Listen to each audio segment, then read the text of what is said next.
says it like it is. He speaks the truth. And what truth is that? When he talks about especially immigration control and the border, he doesn't care what people think. He tells the truth, what we need to do. John?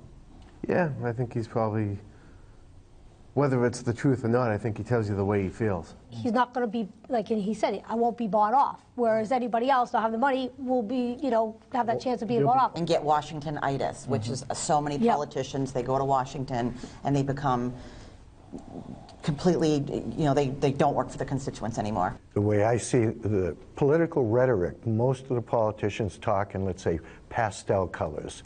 They talk for 2 hours and you go away saying, what did they say of substance? Probably nothing. But they haven't offended anybody and try to make everybody their friend. Well, if they're pastel,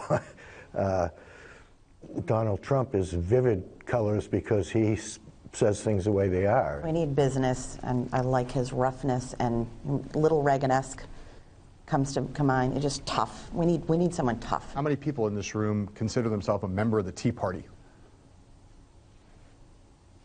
One, hold those hands up just so I can feel. 1, 2, 3, 4, 5, 5. If you didn't put your hand up, do you feel when you look at the Tea Party like it's basically kind of a good thing, or do you feel that the Tea Party doesn't really, you don't have anything to do with that? I like Ted Cruz, so out of that, I didn't know much about the Tea Party, but after seeing him, listening to him, it made me kind of look into it a little bit more. So I'm not full-fledged, like, but it's interesting. Right. They do raise really good points. I'm going to go around the room, ask you to name any other candidate who has struck you as being kind of promising or that you're interested in a little bit. Anybody else who you look at and you think you've noticed them and you think they might be someone you're interested in? Ben Carson. Ben Carson. No. No one. Ben Carson. Ben Carson. Can't think of anyone. Ben Carson. Ben Carson. Ted Cruz. Ted Cruz. Can't think of anyone. Can't think of anyone. All of the lower level guys all have some very good points, but they're just not I don't want to vote in a primary for somebody I know that can't make it. Right. Sure. Okay. Gene? Ben Carson. Okay. Fred? No one? Danielle, anyone jump into your mind? Rubio, Carson, Trump. Yeah. Yeah, we got some good choices. Andy?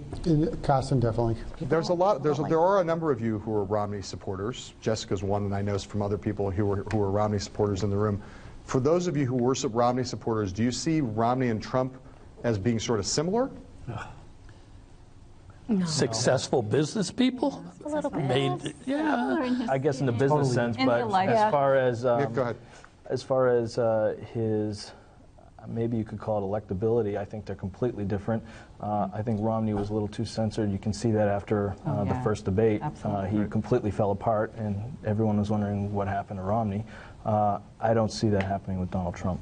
From what I see, he's in touch with what everybody is thinking, what everybody wants. He's in tune with America, what's needed, not like they said, like not what people want to hear. Right. He's like one of us. He may be a millionaire, which separates him from everybody else, but besides the money issue, he's still in tune with what everybody is wanting. What's the thing that you like least about him, or the thing that concerns you most about him as a presidential candidate? Andy, what's the thing about Donald Trump, if anything? Could be nothing if you want. I think potentially he could cross over with some inappropriate comment that's going to turn a large number of people off. And it would very much concern me if at that point he was the nominee and it was down to 2 people. How about you, Jessica? Anything about Donald Trump worry you, or that you don't like? I think it's, in my opinion, what hurt Romney was his success and was his money, and I think that could be Trump's downfall as much as it's his asset. It can also be a weakness because of the way people perceive wealth. Right.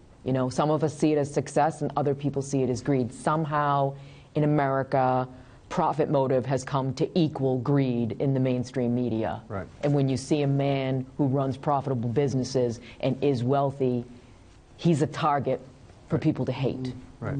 John, what about you? Anything to worry about? Yeah, I think he could shoot himself in the foot. Right. But right. I don't know. Jeanette, But if he Don? did, he'd make money out of it. Good point. I'm just curious about like people, how long you guys have been admirers of Mr. Trump. Like, you know, he obviously has never run for president before, but he's also someone who everyone in America knows because he's a celebrity and he's been on television and done other things. Have people, did people in this room, did people first, who in this room was the first time that Donald Trump came to their awareness was with The Apprentice, with that television show?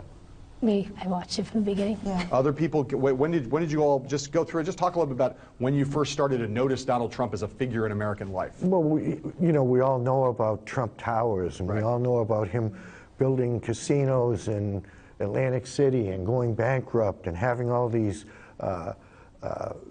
deals with banks and everything to try to get his fortune back. Right.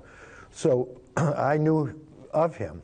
Right. The Apprentice, I thought of him as arrogant and abrasive, but that's a TV show. Right. So his personality had to be that way, or his famous statement, "You're fired," wouldn't have any, any teeth in it. But those are the only two opinions I had to reference by until he started running. 20 or so years. I mean, he's been, even before Apprentice. Right. Yeah. I mean, it just... Even more. I was a little girl.